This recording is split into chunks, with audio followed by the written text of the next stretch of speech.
بسم الله الرحمن الرحيم. الصلاة والسلام على أشرف المرسلين. نبدأ بفضل الله وحمده فعاليات المؤتمر 59 للجمعية المصرية لجراح المسالك البولية. نرحب بالسادة الضيوف الكرام من جامعات مصر ومستشفيات جمهورية مصر العربية بجميع قطاعات وزارة الصحة والسكان والتأمين الصحي والمستشفيات التعليمية ومستشفيات المؤسسة العسكرية والشرطة، وضيوفنا الكرام من جميع دول العالم من أبناء مصر المهاجرين. ونبدأ أول جلساتنا الخاصة بشباب الأطباء، وللأسف لسه يفطروا في الغالب، فنرحب باللغة الإنجليزية. Welcome for all of our guests in the 59th Annual Congress of Egyptian Urological Association. We will start the first session of Young Urologists. ويتفضل الدكتور حافظ مناع بتقديم الجلسة. السلام عليكم، كل سنة وحضراتكم طيبين. احنا دلوقتي الدكتور شادي يسا هيتفضل.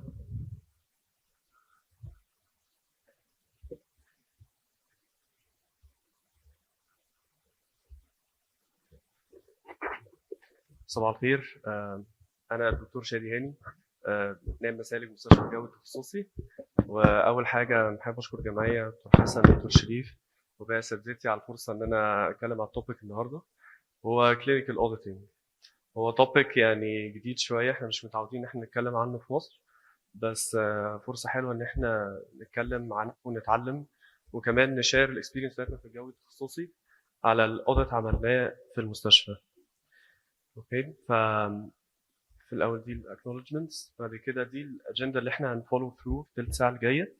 اول حاجه ايه هو الاوديت ده اصلا، وانترناشونالي الناس شايفه الاوديت عامل ازاي، اوكي، وقد ايه مدينه اهميه، وده اللي احنا هنتكلم فيه اكتر. ازاي اعمل كلينيكال اوديت، هو ليه مهم، وايه التشالنجز اللي احنا واجهناها او اي حد ممكن يواجهها لو عمل اوديت في مصر، اوكي، والاكسبيرينس بتاعتنا اللي هو الاوديت نفسه.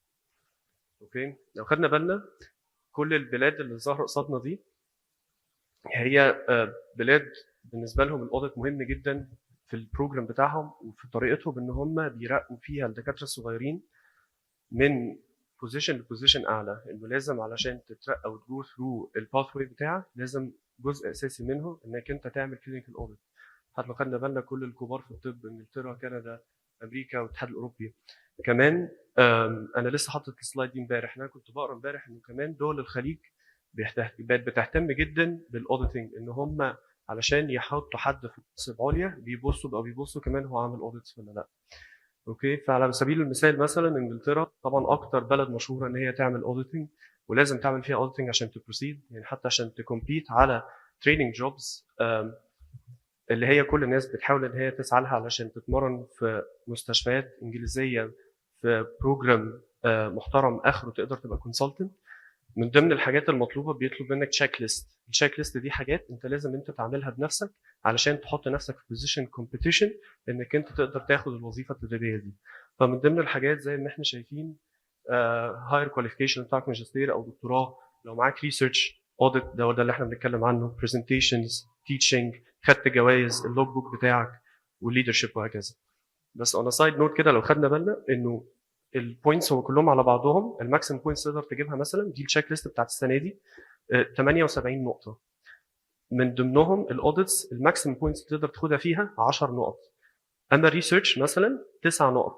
فلو خدنا بالنا الهيد تو هيد هم حاطين اهميه الاوديت تقريبا زيها زي الريسيرش، يعني الريسيرش ممكن يقعد سنين ولازم فيه مجهود كبير جدا، فحاطينه ايكولي امبورتنت في الاوديت. فايه اللي يخليه مهم قوي كده، ان هم دول جامده زي انجلترا وزي امريكا بيحطوه في الحته المهمه دي.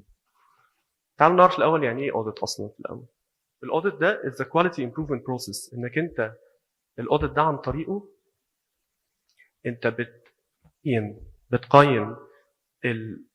الشغل اللي بيحصل في الوحده عندك في المستشفى، وتحاول انك انت تحسنه بحيث ان هو يبقى قريب للستاندرد بتاع الجايد لاينز بتاع الاسوشيشنز اللي بتحكم المهنه، زي الايجيبشن يورولوجيكال اسوشيشن، اليوروبيان رويال كولج، وهكذا.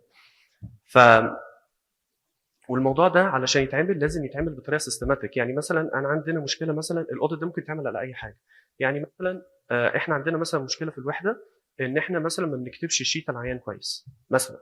فاحنا ما ينفعش ان احنا نصحى مثلا الصبح النواب والاخصائيين يقول لك تعالوا يا جماعه احنا حاسين ان في مشكله، تعالوا نشوف هنصلح المشكله دي ازاي، هنكتب مثلا جوجل الشيت بيتكتب ازاي وهكذا. لا، الموضوع ما يمشيش كده، لازم يبقى موضوع سيستماتيك بطريقه معينه، وهنتعلم مع بعض ازاي نعملها بحيث انك انت تعرف المشكله فين بالظبط وازاي تحل المشكله دي، وتحط الافورت بتاعك فين بالظبط عشان تلاقي الاوتكم اللي انت عايز تشوفه. اوكي، بس فازاي نعمل كلينيكال اوديت؟ انا حاولت ان انا احطها بطريقه منظمه، فهنعمل الموضوع ده في 10 ستيبس. اوكي، وانا حسيت ان هو لو احنا قلنا كلام كده ستيب ورا الثانيه ورا الثالثه محدش يفهم حاجه ومحدش يتعلم حاجه. فقلت مثلا ان احنا نخلي مثلا اكزامبل بسيط على فكره اوديت ونمشي بيها بالستبس واحده واحده علشان نعرف ازاي نعمله. اول حاجه انك انت تختار توبيك، وانه التوبيك ده لازم يبقى ريليفنت ولازم يبقى برايورتي للوحده بتاعتك. بمعنى يعني مثلا احنا شايفين مثلا ان في مشكله كبيره قوي في الوحده عندنا، فما ينفعش ان انا اسيب المشكله دي ولا انا هعمل توبيك على اوديت او احاول احل مشكله فرعيه. لا، لازم ان انت تلاقي توبيك يكون ريليفنت للوحده. في سبيل المثال مثلا انه المشكله مثلا او التوبيك اللي انا هاخده ان مثلا البوست اوبرتيف نوتس بتاعت العيانين في المستشفى او في القسم بتاعي مش بتتكتب صح. فمثلا دي المشكله اللي انا هشتغل عليها، فده التوبيك بتاعي. اختار التيم بتاعي. التيم بتاعي مش لازم يكون دكاتره، ممكن دكاتره، ممرضين، او عمال، سكرتاريه، مش لازم يكون دكاتره. اوكي، فانا اخترت التوبيك. تاني حاجه define explicit evidence based standards اللي على اساسها اقيس. فلازم اختار المسطره اللي انا على اساسها هقيس انا فين. بمعنى انه في المثل اللي احنا كنا بنقوله الرويال كولج مثلا كانت نشره ستاندردز معينه على اساسها بكتب البوست اوبرتيف نوتس، ده المثل اللي احنا ماشيين بيه. فهم حاطين مثلا كانوا حاطين 19 بوينت لازم يبقوا موجودين في البوست اوبرتيف نوتس علشان تقول ان البوست اوبرتيف نوتس دي بيرفكت. فانا هحط المسطره بتاعتي اللي هقيس عليها الاوديت بتاعي اللي هو المثل اللي احنا بنقوله هو البوست اوبرتيف ستاندردز بتاعت الرويال كولج. اوكي، فانا اخترت التوبيك، حطيت الستاندرد اللي انا على اساسه هشتغل الاوديت ده. نمبر 3 ستيب نمبر 3 جت ذا نيدد هوسبيتال بورد ابروفل. انت لازم تلاقي في موافقه المستشفى، وده هنتكلم فيه بعد كده ان ده كان تشالنج شويه لان الناس مش عارفه قوي ايه هو الاوديت. بعد كده تكولكت الداتا، هتجمع الداتا اللي على اساسها هتعرف تكوانتيفاي المشكله، تعرف المشكله فين. فايه مهم قوي انك تسال نفسك في السؤال ايه الداتا اللي انا هجمعها، هجيبها منين، ومين اللي هيكولكت. مثلا في المثل اللي احنا كنا بنقوله ايه هي الداتا؟ ان انت هتجيب البوست اوبرتيف نوتس نفسها، الورق نفسه اللي انت بتكتب فيه البوست اوبرتيف نوتس. وير تو فايند ات هتلاقيها فين؟ هتلاقيها فايل العيانين سواء في الارشيف او في عيانين في القسم نفسهم. ومين اللي هيكولكتد؟ اي حد في التيم، ممكن دكاتره او كده، بس يستحسن يبقى دكاتره طبعا. بعد كده سيلكت ذا ابروبريت سامبل سايز، هتحط كام واحد في الاوديت ده. عاده بيبقوا من 20 ل 50 كيسز لو انت عايز تبدا لسه في الاول، بس طبعا ممكن في اوقات يبقى اكتر كتير كمان عن كده. بعد كده جبت الداتا بتاعتك، هتبدا تانلايز الداتا دي. في المثل اللي احنا بنقوله انه مثلا جبت ال 50 عيان مثلا البوست اوبرتيف نوت بتاعتهم، همسك اوبرتيف نوت اوبرتيف نوت. طيب انا دلوقتي والرويال كولج بتقول لازم في 19 كرايتيريا لازم يبقوا موجودين. اوكي، طيب انا اول عيان جاب كام 19 كرايتيريا؟ 8، اللي بعده 10، اللي بعده 12، وهكذا. في عيان مثلا هتلاقيه مكتوب 19 كلهم، وهكذا. وتبدا تحلل المشكله فين وازاي تعرف فين الجاب. وهي دي مهمه جدا انك انت تايدنتيفاي الجاب، انا فين بالنسبه للستاندرد، وتحاول انك انت تبريدج الجاب دي انك انت عن طريق الداتا اللي انت جمعتها في الاسم عندك في المشكله دي. وبعد كده بناء على ده تبدا تحاول انك تimplement changes، انك انت تبدا تحط حاجه مختلفه في الاسم عندك عشان تصلح المشكله دي. بمعنى مثلا في مثل بوست اوبرتيف نوتس انا دلوقتي عندي مشكله مثلا ان النواب مش فاكرين ال 19 نوت كلهم، فانا ممكن مثلا اعمل مثلا PDF وابعته على جروب الاخصائيين بحيث ان هم يفتكروها. ممكن مثلا في اوضه المسالك او في اوضه الاسم مثلا اعمل بانر واحط عليه ال 19 بند دول عشان الناس كلها تفتكر. ممكن مثلا اتفق مع رئيس القسم ان احنا مثلا نعمل سيشن مثلا كل شهرين او كل شهر وات، بحيث ان احنا نتعلم ازاي نكتب الحاجه دي سوا. اوكي، وبعد كده بعد ما خلصنا الستيب نمبر 8 الباقي سهل.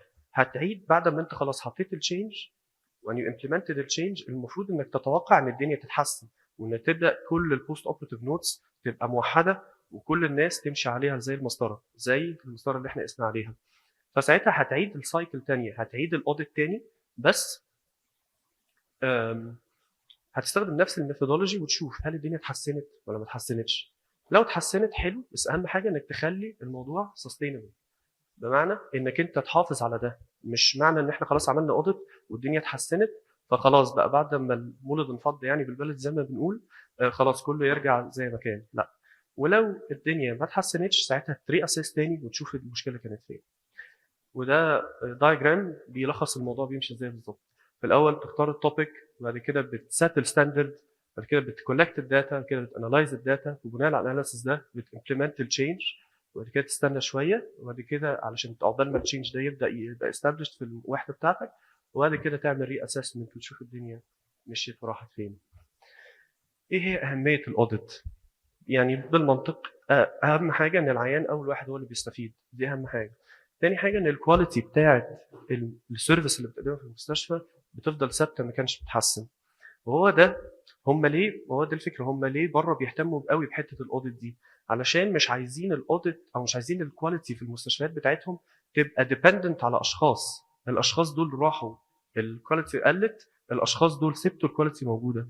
هم عايزين تبقى الكواليتي انستتيوشنال، نابعه من الانستتيوشن نفسها، بحيث انه اي حد نايب اخصائي، لان الدكاتره بره بيروحوا ويجوا كتير، بيلفوا من مستشفى لمستشفى دي، فمش عايزين الكواليتي بتاعت السيرفيس تتاثر بالناس بتمشي او بتروح، فده مهم قوي. رابع حاجه promoting professional development، انه الناس انت اتعلمت وعلمت الناس، مثلا على الناس اللي احنا كنا بنقول ازاي نكتب بوست اوبريتيف نوت صح، فده معناه انك انت بتتعلم وتعلم غيرك، نفسك بتعلم غيرك ازاي تتحسن وتعمل حاجات زي الجايد لاينز. وانهانسنج ريسورس يوتيلايزيشن، انك انت بتتعلم ازاي تستخدم الريسورسز اللي عندك حتى لو كانت حاجات بسيطه، انك انت تعمل فرق. ايه هي التشالنجز اللي ممكن تواجه اي حد بيعمل اوديت او بيحاول يعمل اوديت في النظام الصحي المصري لغايه دلوقتي؟ انه للاسف يعني في limited resources relatively compared بالناس بره. كمان انه مفيش فريم ورك اداري تقدر تحته تعمل اوديت. يعني دي برضو مشكله واجهناها، ان احنا لما بنلاقي الموافقات من المستشفى هو مش فاهم، هو بيبقوا عايزين يساعدوه بكل حاجه بس مش بيبقى عارفين انت عايز تعمل ايه. بيقول لك هو ده ريسيرش، طب هتعمل ايه، طب هتوزع حاجات على العيانين، هتعمل ايه بالظبط، هم مش فاهمين قوي. فده بيحتاج شويه مجهود، والناس لازم يكونوا عايزين يساعدوك علشان تقدر انك انت تعمل حاجه زي كده، سبيشلي انت بتبدا من تحت خالص. ودي حاجه كنت هقولها في الاخر، ان احنا مفيش previous experience نبني عليها، فاحنا لسه بنبني حاجه جديده بس. وكمان ان احنا من ضمن برضو المشاكل ان احنا نفسنا بنريزيست التشينج، احنا نفسنا بنقاوم ان احنا نغير حاجه. فممكن حد يقول لك يا عم اوديت ايه ومش اوديت بتاع، خلينا الشغل ماشي كده والدنيا ماشيه فخلاص هنفضل ماشيين كده.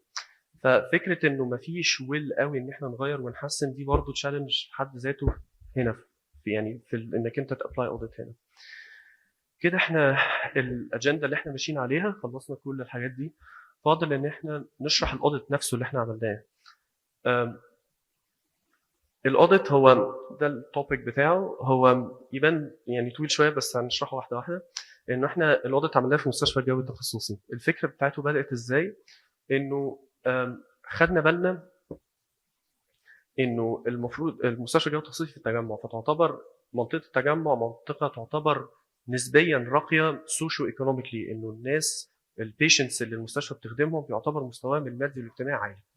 بس اللي احنا خدنا بالنا منه انه مع ده المستوى الثقافه والوعي الصحي للمرضى فيري بور، بحيث ان هو عيان مثلا يجي لك لابس شيك وكل حاجه وراجل انتلكتشولي محترم وكل حاجه، بس تلاقيه في الثقافه الطبيه والوعي الطبي عنده في مشكله. فده هنا من هنا جت الفكره، ده الجاب اللي احنا اشتغلنا عليه، ان احنا نحاول ان احنا نحسن بتاع العيانين عن طريق ان احنا نديلهم انفورميشن ليفلتس زي اللي بنشوفها بره في اي حته، اوكي. وبعد كده نقيس قبل هنوزع وهنقيس هم استفادوا منها ولا لا، وعرفوا عن الكونديشن بتاعتهم ولا لا. بعد ازاي ان احنا قبل ما نديلهم الانفورميشن ليفلت بنديلهم كويشنير في 5 اسئله بس، بيريت قد ايه هو استفاد او قد ايه هو فاهم الكونديشن بتاعته من 1 ل 10، وبعد كده نديله الانفورميشن ليفلت، وبعد كده بنديله الكويشنير برضه تاني، ونأسس الدنيا اتحسنت ولا لا، السكورز بتاعته اتحسنت في الكويشنير ولا لا. اوكي. عملنا الموضوع ده على 5 كونديشنز بس، والكونديشنز دي هم اكتر حاجات بنشوفها في العياده، هو البي بي اتش، الستونز، اليو تي اي، اوفر اكتيف بلادر، وحبينا نحط حاجه للاطفال اللي هي نوكتورال انيوريسيس. انا يعني بشرح كده في عجاله عشان لو الوقت. فده باختصار التوبيك بتاعنا. اوكي. بسرعه كده اوتلوك على المستشفى عندنا. مستشفى جو تخصصي، يعني احنا 400 سرير، 8 رعايات فيها اكتر من 41 اي سي يو بيد. الامرجنسي ديبارتمنت عندنا فيري بيزي 24 ساعه، عندنا 11 اوضه عمليات، عندنا 100 عياده خارجيه، بنعالج مش بس عسكريين كمان مدنيين، او الاغلبيه مدنيين اكشلي، وعندنا ليفر وكيدني وبون مارو ترانسبلانتيشن، وبلس انه في دلوقتي مبنى جديد بيتبني 6 ادوار علشان يكسباند الكاباسيتي بتاعت المستشفى. احنا في اسم المسالك 31 كونسلتنت، بنعمل كل تايبس اوف سيرجري، راديكال سيستكتوميز، كيدني ترانسبلانتس، اندويرولوجي، بيدياتريكس، لاباروسكوبي، اوبن سيرجريز، كل حاجه بنعملها باستثناء الروبوت يعني، بس برضه في كلام انه الروبوت هيجي يعني، بس لسه الموضوع ده مش اكيد. بنعمل اون افريج 70 عمليه في الشهر، وبنشوف 400 عيان في الاوت بيشنت كلينيك كل شهر. اوكي. ده اللي احنا كنا بنتكلم فيه، انه بالرغم من المستوى العالي بتاع العيانين، المستوى السوشيو ايكونوميك، بس برضه الهيلث اديوكيشن مش احسن حاجه. فده الجاب اللي احنا اشتغلنا عليه، والكونسلتنتس بيحاولوا ان هم يكمبنسيت ده، ان هم يشرحوا للعيانين اكتر، ويحاولوا ان هم يفهموهم اكتر، بس ده بيجي على حساب الكونسلتيشن تايم، الكونسلتيشن تايم بيبقى زياده قوي. فده اول حاجه اللي احنا عملناه، ده اللي احنا كنا بنقوله، ان احنا اخترنا التوبيك ان احنا نوزع عليهم انفورميشن ليفلتس، وبعد كده نشوف هل هم استفادوا ولا لا، هل هم اتعلموا اكتر ولا لا، عن طريق الكويشنير. في 5 اسئله بس بنسالهم له قبل ما ياخد الانفورميشن ليفلت وبعد ما ياخدها، ونشوف هل هو اتعلم فعلا ولا لا. تاني ايمز، برضه في سكندري ايمز كنا بنشوفهم، هل الموضوع ده هيخلي الكونسلتيشن تايم اقل، وقت الكشف هيبقى اقل ولا لا. واخر حاجه از ات فاينانشلي فيسبل ولا لا، هل احنا هنعرف نفاينانس ده ولا لا، يعني دراسه جدوى يعني من الاخر. اوكي. بعد كده زي ما قلنا حطينا الستاندرد على اساسها طبعا كل الجايد لاينز. واحنا هنا بنحب ان احنا قوي، دي حاجه نسيت اقولها، في اي اوديت في العموم بنحب ان احنا نحط اللوكال جايد لاينز. فهنا اهمهم هو الايجيبشن يورولوجيكال جايد لاينز، طبعا دكتور شريف موجود معانا. فدي اهم حاجه، انك انت الايجيبشن يورولوجيكال جايد لاينز هي اللي هي اللي بترفلكت اللوكال براكتس هنا. فاحنا طبعا كلهم بيقولوا اهميه البيشنت اديوكيشن، طبعا يعني مش هنخش كتير في القصه دي. خدنا الابروفلز المستشفى، وبعد كده بنكولكت الداتا. دول ال5 اسئله اللي احنا قلناهم للعيانين. هل انت شايف انك انت فاهم الكونديشن بتاعتك ان ديتيل؟ حط تحت ان ديتيل دي 100 خط، انت فاهم فعلا الكونديشن اللي عندك. وعشان تقيس شخص فعلا فهم اللي عنده، اساله هل انت تقدر تشرح لحد تاني اللي عندك فعلا ولا لا. يعني لو انت اتسالت انت تقدر تشرح حاجه للشخص الاخر، هل انت هتعرف تشرحها ولا لا؟ ده السؤال الثاني. هل انت شايف انك انت سالت كل الاسئله اللي انت المفروض تسالها ولا لا؟ هل انت شايف، السؤال الرابع، هل انت شايف انك انت كان في ممكن اي حاجه نقدر نعملها علشان كشف العياده بتاعك يبقى احسن؟ واخر حاجه الاوفرول ساتسفاكشن بتاع العيان. ودي السكورز بتاعتهم. احنا جمعنا، احنا مبدئيا خدنا 50 عيان، ودي السكورز بتاعتهم. اول سؤال الاوفرول 7.2 من 10. السؤال الثاني انك انت تشرح لحد، هل انت تقدر تشرح حد تاني؟ 4 من 10، وده سكور واطي شويه. وبعد كده 7.9، 6.2، 6.9. فدي كانت الاوفرول سكورز في اول سايكل في الاوديت. اوكي. بعد كده برضو شفنا الكونسلتيشن تايم، قبلها كان 13 دقيقه، 13 دقيقه ونص، ده السيستم هو اللي جابه، والكوست ما دفعناش حاجه لسه، فاحنا لسه هنشوف بعدها هنعمل ايه. بعد كده زي ما قلنا خدنا 50 بيشنت، وقسمنا 10 بيشنت لكل كونديشن، اللي هو ال5 اللي احنا كنا بنقول عليهم: بي بي اتش، ستونز، يو تي اي، اوفر اكتيف بلادر، نوكتورنال انيوريسيس. واحنا اخترنا ال5 دول بيزد على هوسبيتال ستاتستكس، ان دول احسن او دول اكتر حاجات بتيجي العياده. انا بعد كده وي انالايزد الداتا كلها. برايم كير ده السيستم في المستشفى اظن عند اغلب المستشفيات، وخدنا الحاجه على الاكسل وعملنا الاناليسيز. بعد كده شفنا الجاب، شفنا ان فعلا السكورز دي بتنم ان العيانين مش فاهمين قوي فعلا زي ما احنا كنا شايفين. بعد كده بناء على ده عملنا الانفورميشن ليفلتس، انه العيانين يقدروا ان هم يقروا الانفورميشن ليفلت دي وبعد كده يستفادوا، بعد كده يتعلموا، بعد كده هنشوف بعد كده الايفكت بتاع الانفورميشن ليفلت دي في الكويشنير بعد كده. والكويشنيرز الانفورميشن ليفلت ريفايزد باي اكتر ناس سينيور كونسلتنتس عندنا في المستشفى. بدانا نimplement التشينجز دي ان احنا ندي للعيانين الليفلتس دي. وده مثل للليفلت اللي احنا عملناه. مثلا ده البروستاتا بتاع البي بي اتش. اوكي، ولو خدنا بالنا من ضمن برضو الحاجات اللي احنا حطيناها، البوكس الاحمر اللي تحت ده فيه ريد فلاج سيمبتومز، بمعنى ان انا هو عارف ايه هي البروستاتا وازاي بتتضخم ودورها ايه وهكذا وهكذا، بس برضه حطينا في النص ريد فلاج سيمبتومز، يعني انت امتى يا عيان الاعراض بتاعتك تبقى شديده قوي لدرجه ان انت هتيجي الطوارئ. فدي ريد فلاج سيمبتومز، فدي مهمه قوي ان العيان يعرف لا انا كده مش تمام، انا هاجي الطوارئ او اشوف العيان على طول، بدل ما يجي على الفاضي على حاجه مش مستاهله. فدي برضه مهمه ان احنا بنوعي الناس ايه امتى يجوا امتى ما يجوش، ايه الطوارئ وايه اللي مش طوارئ. اوكي، وادي الباك بتاع البامفلت هو تراي فولد فبيتني. اوكي، الكلام اللي احنا عارفينه وهكذا. وبعد كده بعد ما ادينا لهم قسنا برضه، ادينا لهم الكويشنير برضه، وشفنا اللي خدتوا بالكم السكورز كلها بتتحسن. هو الكويشن نمبر 4 هو اكشلي بيتحسن، لانه السؤال بيقول هل ممكن اي حاجه نقدر نعملها، فده 6.2 يعني في حاجات ممكن نقدر نعملها، بس بعد ما وزعنا الكويشنير السكور قل، فده معناه ان احنا مفيش حاجه نقدر نعملها قوي ريلاتيفلي، فده يعتبر تحسن يعني. الكونسلتيشن تايم بقى بقى 9 دقائق بقى 9 دقائق تقريبا، فتحسن. والكوست لو انت هتطبع البتاعه دي بروشور فهتكلفك 20 جنيه، لو هتطبعها A4 بس الوان هتدفع 5 جنيه، ولو ابيض واسود تبقى 2 جنيه. فطبعا ده كلام فارغ، وحتى لو انت هتعملها بكميه كبيره في مستشفى او كده فالتكلفه هتبقى اقل. بعد كده بنكونفيرم السستينابيلتي وهكذا. بعد كده الاوتكمز والبنفيتس بتاعه الاوديت دي اخر سلايد. better patient care، انه العيانين اللي استفادوا عرفوا الكونديشن بتاعتهم، better experience و avoiding scam and misinformation. ده كنا بنتكلم في المعلومه دي مع دكتور، كنا بنتكلم في النقطه دي مع دكتور حسن امبارح، انه لما انت تعرف العيان ايه الصح وايه الغلط، هو لو في اي معلومه اتقالت غلط هو مش هيجري وراها. ده اول حاجه. ثاني حاجه less load on consultants and staff، انه الكونسلتيشن تايم قل، وان هو بقى بيوصل المعلومه بوقت اقل او بمجهود اقل.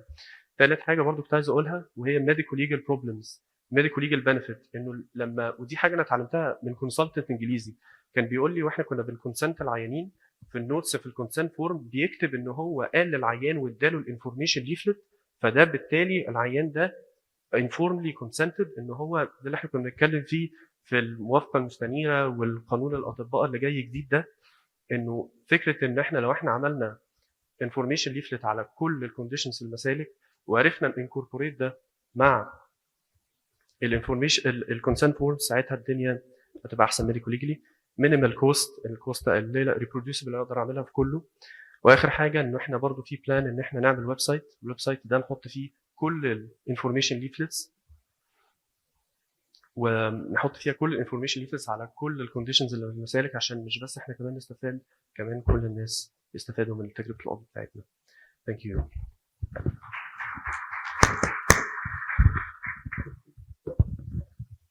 Thank you, Dr. Shadi. I believe we should move on just to keep the questions at the end. Anyone from the floor has any questions? So our next speaker is Dr. Yasser Nuruddin, is Assistant Professor of Urology.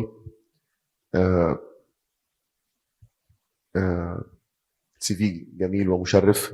Dr. Yasser Nuruddin works as an Assistant Professor of Urology at Northern Ontario School of Medicine in Canada, وكان completed his residency in Banha University، وهو حاليا ليه research interests في الendurology والshockwave lithotripsy والsimulation and surgical education، و has published over 70 articles in peer-reviewed international journals, and he's co-authored 3 book chapters.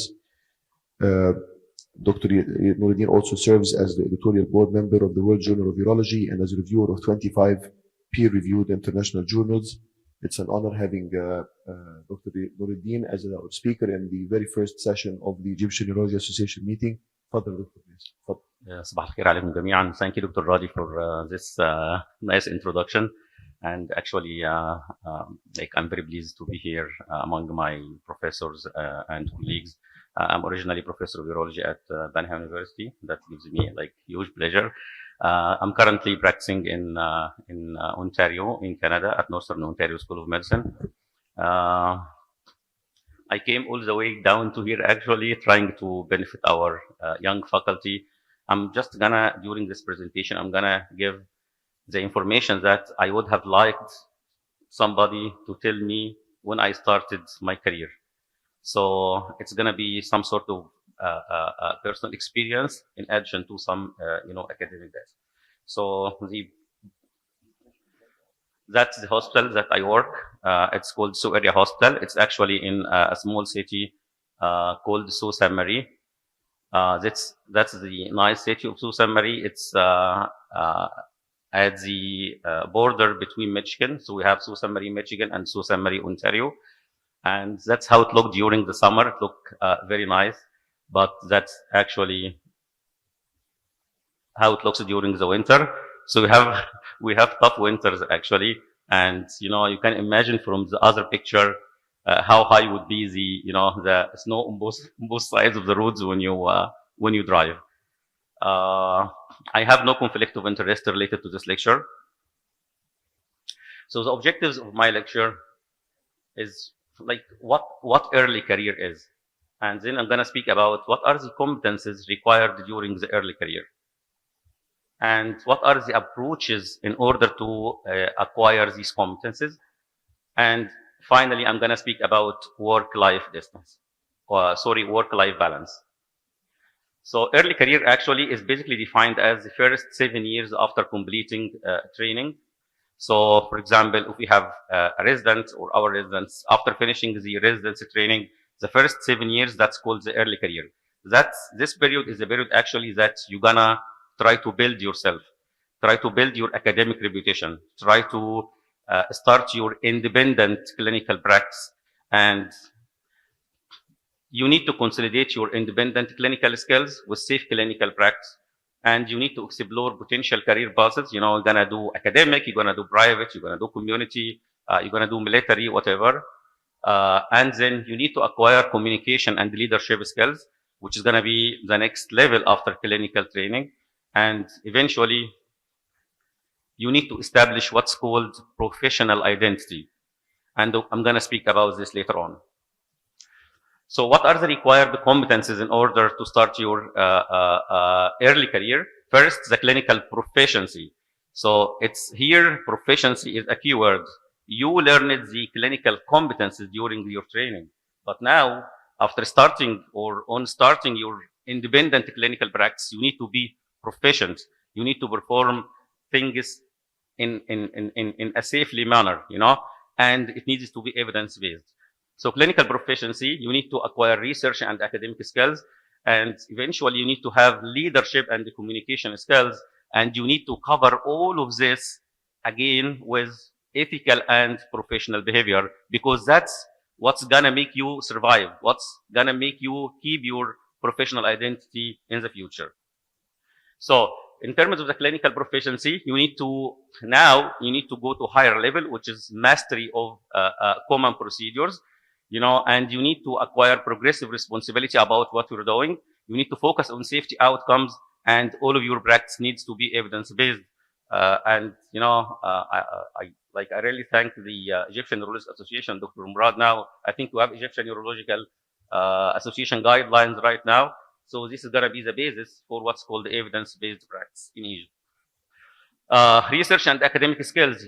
You already identified some during your training, but you need to now you're going to start, you're going to be independent. So you need to foster your identifying clinical questions and research gaps, study design and methodology, data collection and analysis, writing manuscripts and abstracts. And then you need to identify which journal you need to target in order to publish your research, and eventually how to respond to reviewers. And during this process, there is very important thing, which is mentoring.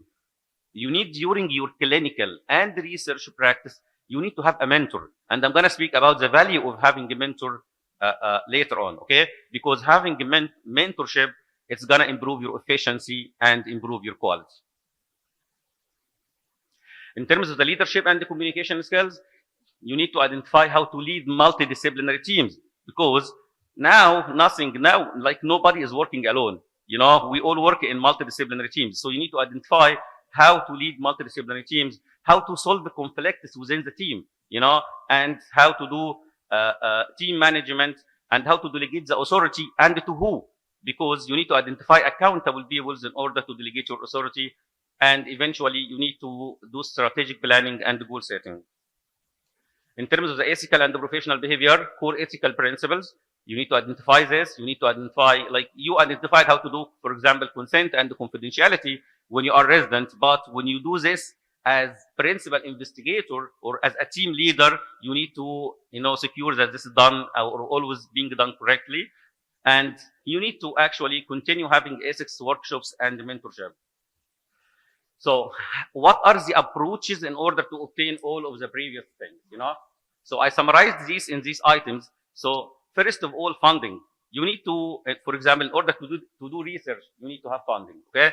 In order to even to do a clinical fellowship, for example, as a Western qualification, for example, in Europe or in the States, you need to have funding. And that's a big problem for us here. And actually, I would have loved all of our residents to attend this session, because that's what's actually I'm gonna show you here how to obtain a fund in order to, you know, to fund your scholarship or a fellowship, for example.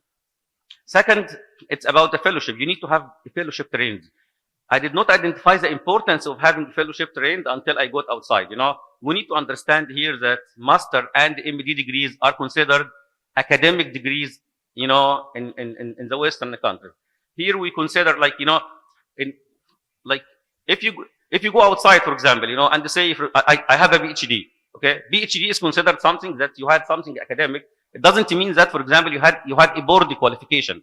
So board qualification, you need to have like accredited training, like residency. Here, even we don't have residence certificate.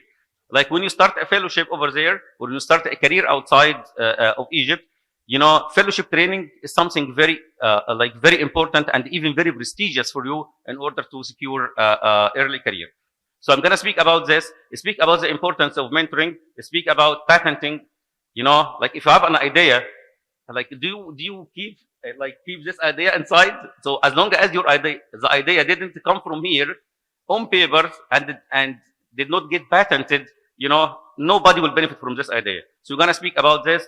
We're going to speak about how to build your personal identity and reputation, like how to do branding for yourself. This is very important word here, how to do branding for yourself, and eventually, while doing all of this, how to do or how to keep work-life balance. So, and here, I'm going to start with the research scholarships and grants in order to obtain funding. You know,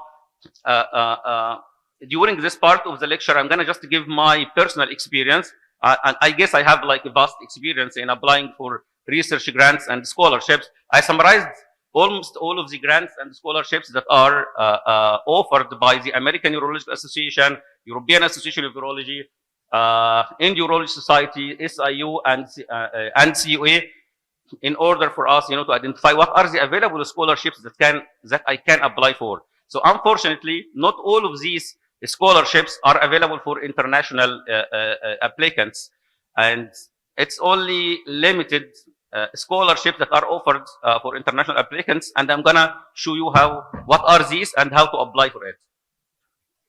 So, for example, from the American Urological Association, the granting agency of American Urological Association is called the Urology Care Foundation. Urology Care Foundation offers multiple research awards and grants like this.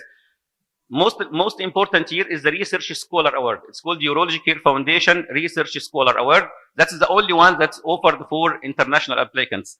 So, and it's actually very competitive process. So you can imagine that the AUA offer one Research Scholar Award per year, and it's open for international applicants. You can imagine, you know, like how much applications they will receive internationally. And then, you know, in order to win this scholarship or this award, it's something prestigious, but it's something as well, it's going to provide you with a fund. For example, here, it supports mentored research training. The target is clinical fellows, postdocs, early career faculty, duration 1 to 2 years, and they provide $40,000 USD. And this fund is going to be matched by the hosting institution. So, for example, if one of the residents here would like to apply for a fellowship, for example, in Europe or, for example, in the United States, and doesn't have fund, he or she can apply for this fund. Like 40,000 United States dollar, I think it's going to support him or support her during this fellowship. So actually, when I joined McGill University in 2014, I went there for like 6 months only. That's the fund that my mentor had, okay, and that's the fund that I was offered. But after these 6 months, I was supposed to go back to Egypt. But in order to survive, in order to continue, you need to apply for fund. I applied for this fund, and if you see here, it was very competitive process. You see that Dr. Nuruddin, you won this scholarship, or you won this fund from about 48 applicants from different parts of the world. But actually, this scholarship helped me to survive. So that's one of the important scholarships that any resident can apply for. And if you obtain it, it's something that's gonna help you maybe to obtain a clinical fellowship like what I will explain later on. So that's actually during our graduation, during the AUA. It was in San Diego, 2016. Second, the European Association of Urology have what's called European Urological Scholarship Program, or EUSB. So any resident would like to identify the potential scholarships, he or she can go to this website and identify what are available. So actually, they offer what's called the clinical visit or clinical fellowship or 1-year scholarship. These are sometimes there is something for professors, like visiting a professor. I'm not going to speak about this, but I'm going to speak about the two scholarships. The clinical visit here, it's usually offered for 6 weeks to 3 months. They provide you like with 2,000 euros, for example, up to 4,000 euros. So you can go and visit an institution for 1 month or 2 months in order to obtain what's called mini fellowship. Or most of the time, this short visit, it's as a preliminary, step for having 1-year scholarship in order, for example, to have clinical fellowship, 1-year clinical fellowship in Europe, for example. And actually, that's what I did when I started my clinical fellowship in Greece. I was accepted for clinical fellowships, Rosa Urology Society and AUA, but I did not have fund in order to go to have this clinical fellowship. So what I had to do is that I applied for this one. I obtained it. It was like 30,000 euros, and it actually covered my 1-year fellowship in Greece. So that's one way to go in order to have fund if you would like to have a fellowship to be Western qualified, have fellowship in Europe, for example. That's the 1-year scholarship. And that's when I had my clinical fellowship with Professor Liatskos in Greece. And actually, this fellowship, this fund did not provide me the opportunity to have clinical fellowship only, but we won the best scholarship award during the AIU, and we had this in Amsterdam. It was 2022 after COVID. So the Indian Urology Society offer scholarships as well. So we can see here that there is summer student scholarship and international traveling scholarship. They offer 5,000 for a scholar to go and have 1 month's visit. For example, I won this. I had 1 month's visit with Professor Traxler in Paris, and it was a very good opportunity. You don't have to pay something from your pocket. It's all on the Indian Urology Society. SIU scholarships, there is training fellowships, and there is fellowship programs. That's I obtained this as well, and I spent 1 month in Asclepios Hospital in Barmbek in Hamburg with Professor Andrea Gross, and it's a good opportunity as well. So these are the things that you can apply for and you can obtain in order to foster your career. Okay. CUA usually do not provide, something or scholarships for international, but there is what's called the CUA SF SIU. So it's something combined between the CUA and the SIU. You can apply for this as well. I applied for this and I won it, and that was during the CUA 2025. I was fortunate to have one of our very nice colleagues here, Dr. Hazim. I think he's from Asyut, I think. From Asyut, and it was very good opportunity. So now we finished how to obtain a fund. Now we need to move to the fellowship training. There are different fellowships offered, by the GRS, Indian Urology Society, SIU, European Association of Urology, American Urological Association, and CUA. and we can apply, for you can secure these fellowships through the fund that I explained before. One of the important things is that you need to be, in order to be Western qualified, you need to pass exams. So I encourage like all of the residents to try to go through the licensing exams. For example, we have the European Board of Urology here, and we have partnership with Egyptian Urological Association. Actually, this was started by Dr. Ibrahim Muflis, rahmatullahi alayh, yani ندعو الله بالرحمة. Well, actually, I was one of the candidates who benefited from this program, and I was one of the one who obtained this certificate. Again, now I'm going to speak about the importance of mentoring. So, in order to apply for a grant, in order to apply for a fellowship, in order to do research, in order to do everything, you need to have a mentor. That's very important. You need to have a mentor. Like, to apply for a scholarship, they will ask you for a letter of recommendation. How can you get a letter of recommendation if you don't have a good mentor, okay? And you need to be very cautious when you select your mentor, because that's gonna be like lifelong relationship. It's not something that you're gonna do for a week and then you leave. No, there is usually mentor and mentee relationship that will extend over time. So it's important because the mentor will provide guidance, support, and help navigate the ropes of success. You need to seek out experienced urologists willing to offer advice and support. And I just need to explain here, you don't have to have this mentor locally. You can have mentor internationally. You can have virtual mentor. And now even robotic surgeries are performed, remotely, and you can have virtual mentor or virtual book broker online. Patenting. Again, if you have an idea, you need to patent this idea. You need to get this idea out, write it on a paper, submit proposal and apply for patenting so you can obtain a patent for this idea.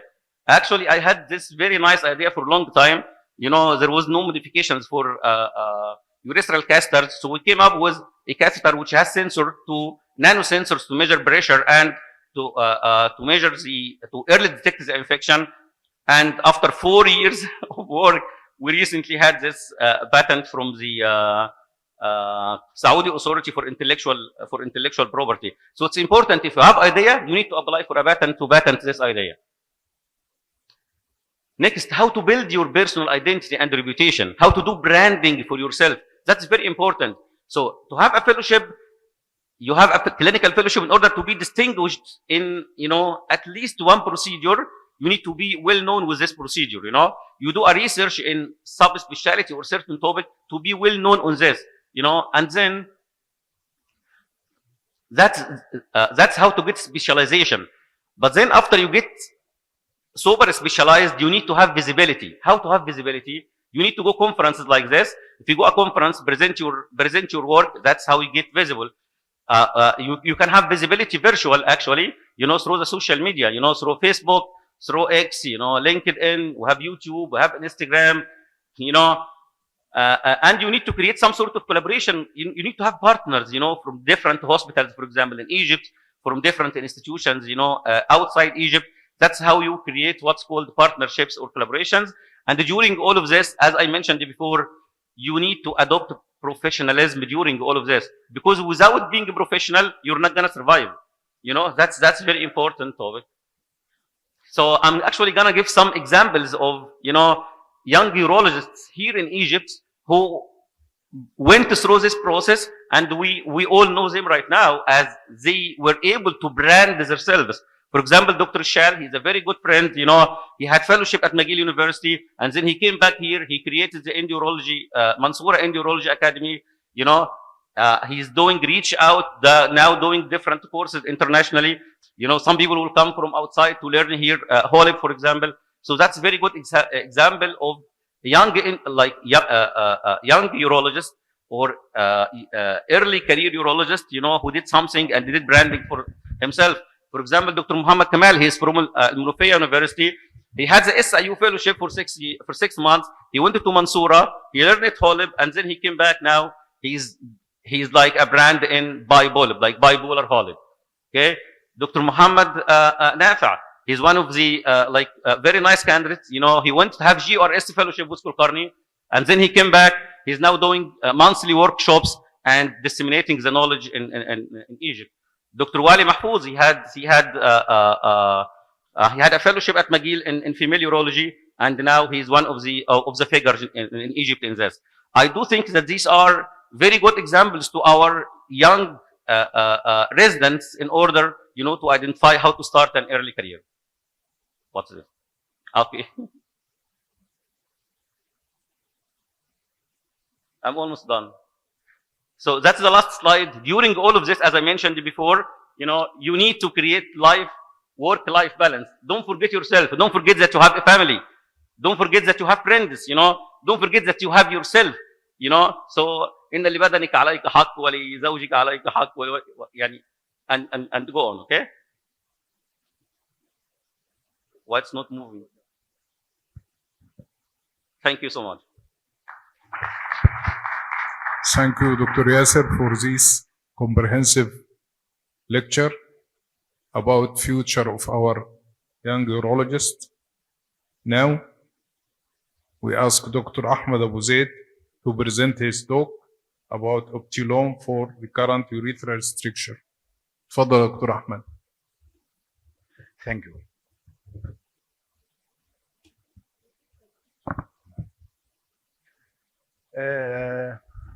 Assalamu alaikum. Today we're going to discuss, it is not a new technique. The Optilome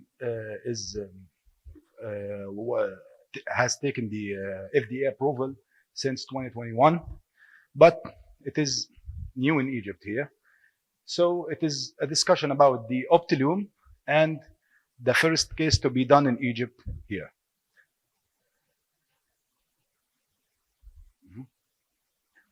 Okay, we wanted to define the urethral stricture. It is the narrow segment of the anterior urethra. It is a process of fibrosis and cicatrization of the urethral mucosa and the surrounding spongiosal tissue, which is called the spongiofibrosis. The causes of the urethral stricture, or the anterior urethra particularly, we have the urethritis, gonococcal, sexually transmitted diseases. Also, we have the lichen sclerosis, external urethral trauma, like especially the bulbar urethra, like falling astride or kicks to the perineum, penile fraction during vigorous intercourse. Also, we have the iatrogenic urethral injury. It is one of the most common causes of stricture in well-resourced countries, accounting for 32% to 79% of all strictures. واحد من أهم الأسباب هو الurethral catheterization, followed by the transurethral prostate surgery, the long procedures, not using frequent lubrication. The most common sites are the pulmomembranous urethra, followed by the fossa navicularis and the penile urethra. Also, you may have a trauma by the using of ureteroscopy. By the beveled tip of the ureteroscopy, you can injure the fossa navicularis if you're not entered well. We have also the urethral injury during the penile prothesis implant. And this is the AAU classification according to degree of the urethral narrowing. It starts with 0, there is no stricture at all, and end with 5, complete obliterative stricture, there is no urethral lumen. This is the algorithm of the urethral stricture management according to the AUA 2025. But we are, and although this the golden standard for urethral stricture is the urethroplasty, but we have to first review this paper about the reconstructive urology power. This, the areas in red, this is the number of the reconstructive urologists and who are doing urethroplasty. In the red, there is no urethroplasty at all in these areas in the United States.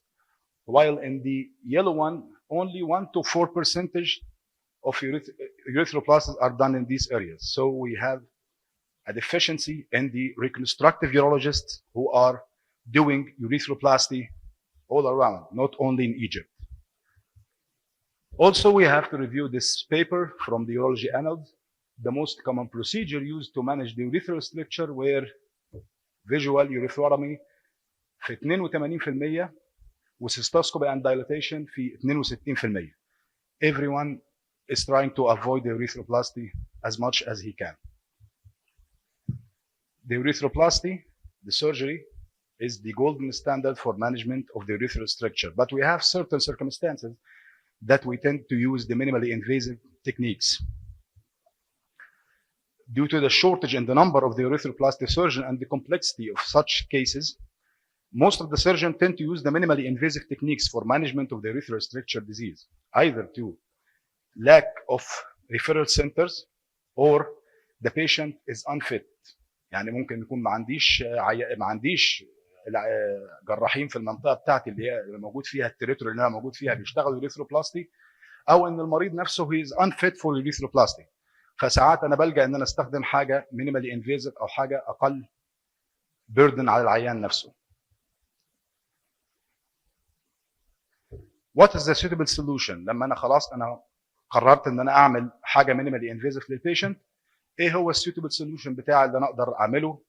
بخش بقى في دايلما بقى اللي هو اعمل له دي في اي يو، اعمل له دايلاتيشن، اعمل له دي في اي يو combined by intralesional injection.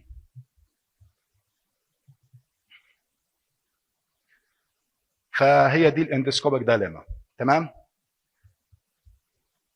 طيب بالنسبه للدايلاتيشن، الدايلاتيشن كان في الميتال ساوندز بس محتاجه هاي ليفل اوف اكسبرت. تمام؟ والهاي بريشر بالون هي السيفست ميثود في الدايلاتيشن. برضه في هنا البيبر دي من كانت في جامعه المنوفيه الاشتراك مع الدكتور فيصل الهاجري، هي combining DVIU with intralesional tamoxifen injection. Also we have the injection of lateral rich plasma combined with dexamethasone and DVIU in Sohag University. But we have to know the indications of the DVIU. مين اللي اقدر اعمله DVIU ومين اللي ما اعملوش. فيكون واحد يعني 1 to 1.5 centimeter structure, not good for less than 15 French structure. It will be very tight. Single structure, not multiple structures. Better in bulbar more than penile urethra. First attempt carries the best result. ودي اهم موضوع فيهم. First attempt carries the best result. Different energy modality. We have the cold knife, the Holmium YAG laser, and bipolar.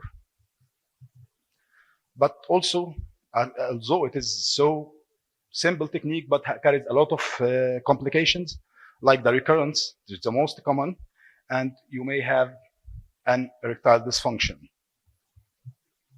So, decisions are more important than incisions.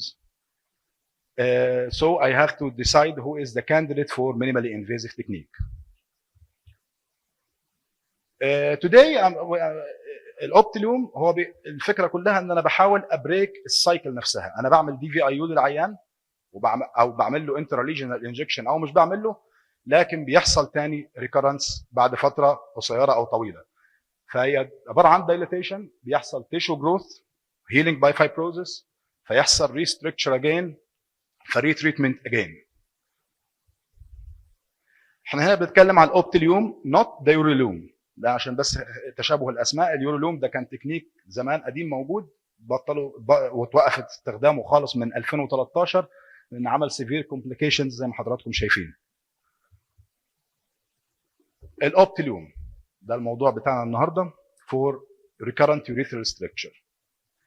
الميكانيزم اوف اكشن بتاعته هو عباره عن ان انا بعمل كومبينيشن ما بين الدايلاتيشن باستخدام البالون، هي هاي بريشر بالون، تمام، و release of the drug in the structure site. عشان كده هي اسمها الاوبتيليوم the DCB the drug coated balloon. الميكانيزم اوف دايلاتيشن بيعمل كراكنج في الميوكوزا، تمام، بيعمل كراكس في الميوكوزا فبيوسع الايه الاستراكشر نفسه. then بيحصل ريليس للدراج اللي هو اللي موجود في الكبسول نفسها اللي هو الباكليتاكسل. الباكليتاكسل ده كيموثيرابي معروف بانه ليه انتي بروليفريتيف افكت، زائد ان هو هيدروفوبيك، فما تقلقش ان هو يحصل له ووش اوت مع اليورين ومع اي حاجه ثانيه. وهو لايبوفيليك فبيخش بيبقى deep inside the cracks you made by the dilatation inside the structure.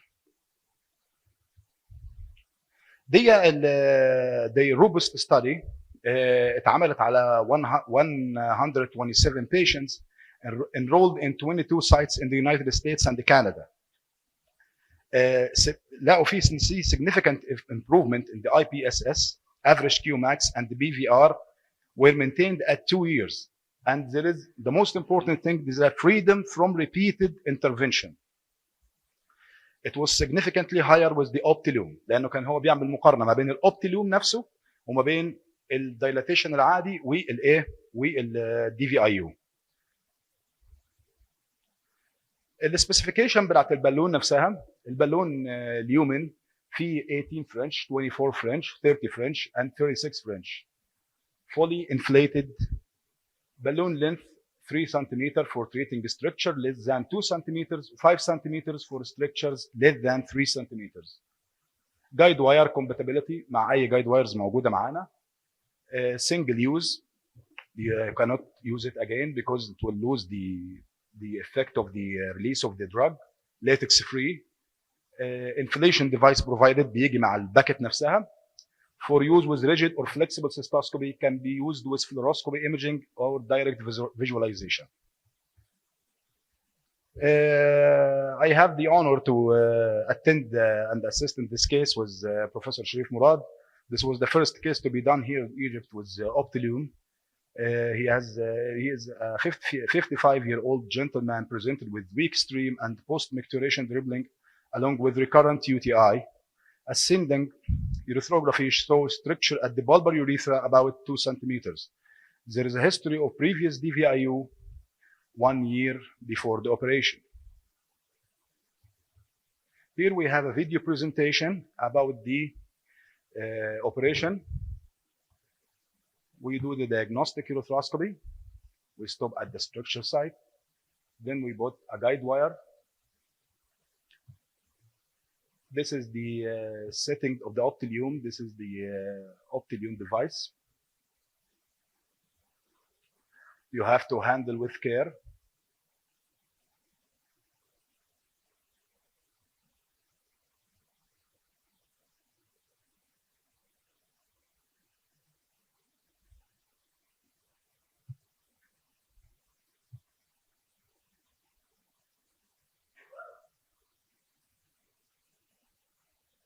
This is the balloon up here.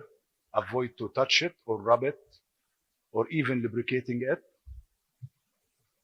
The inflation device come with the Optilume. Then we try to adjust the balloon inside the structure. Once we get sure that it is inside the structure,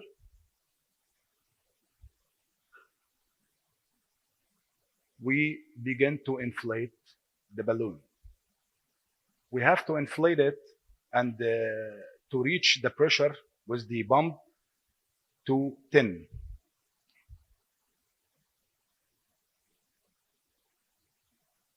Like we see, we have to raise the pressure, raise the pressure, raise the pressure till we reach 10 millimeter mercury.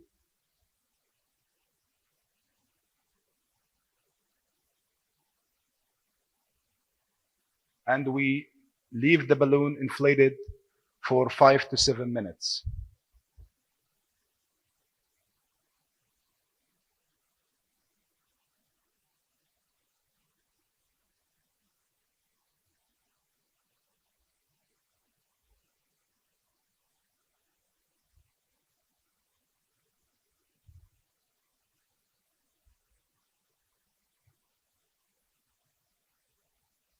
Here is the balloon.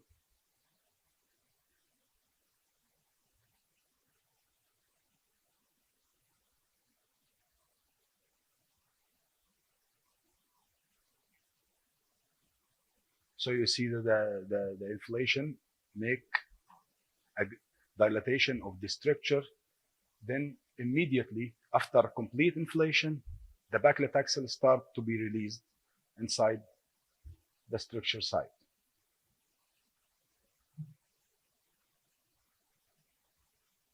Like we mentioned before, we leave it for 5 to 7 minutes.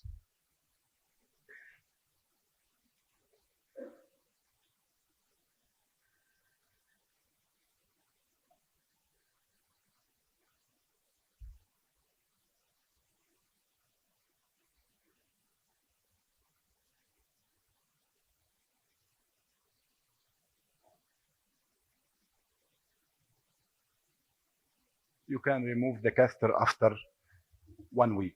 Is enough.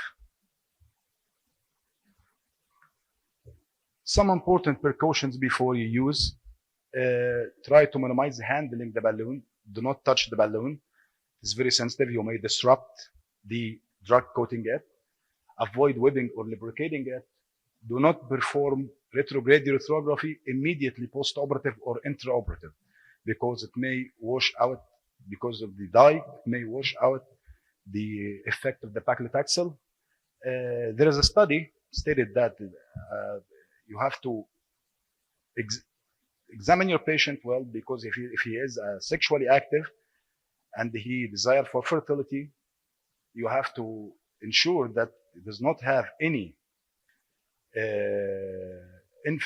fertility trial before you do a semen analysis, because they did a semen analysis for patient after 6 months and they found the paclitaxel inside the semen.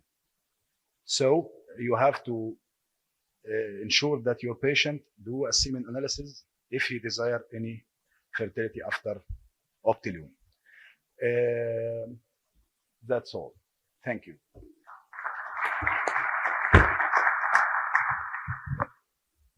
شكرا دكتور أحمد.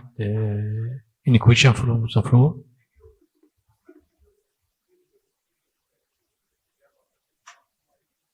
Mike. Not yet. But after removal of the catheter, he now has about 4 months. There is no a blue curve for this patient, blue curve only, even before and after. Before it was less than 12. Yes, It after. was less than 12. After that, it was 23.5. Yes, There is no symptoms at all. only one case. Yes, This one case, because we have some limitations that the device is very expensive, and there is no price for it. there is a strict indication for use of Optilium. It is made mainly for the recurrent urethral stricture. It gives you a good opportunity as a second trial post DVIU, and all the robust study, all the patients, the inclusion criteria have previous DVIU. شكرا. Thank you. Just a few questions about Okay. Optilium. I will change it from a question to point of view. Okay. So, what's your opinion if we can use Optilium in primary cases, not recurrent only? This is number one. Number two, if we use it immediately after DVIU, it will help to improve the outcome. And maybe it will improve the urine flow. It will decrease the bleeding, and also it will advance the dilatation for the maximum. Usually we use it for some cases. Immediately with the DIVU, we put the Optilium and we get better result. Okay. I'm depending on the robust trial. They here all the inclusion criteria of the patients. They had at least 1 DVIU prior to the Optilium, so it is mainly used on the recurrent strictures. Due to economic, No. This is for the study, not for the economic. This study was conducted in the US and Canada, not here. But here, economically, would be very difficult because the device is very expensive. Thank you. Thank you. شكرا دكتور أحمد. Thank you. Just Well- one last comment and last question regarding the DVIU pre-Optilium. We have some experience with that, and we do usually serial dilatation before Optilium itself. So we do serial dilatation. We have initial good result and less recurrence rate. And the most important, I think, for Optilium is giving the patient all the precautions before and the protected sexual intercourse, because it can extend up to 3 months with the drug released with the urine. Thank you for your presentation. Thank you.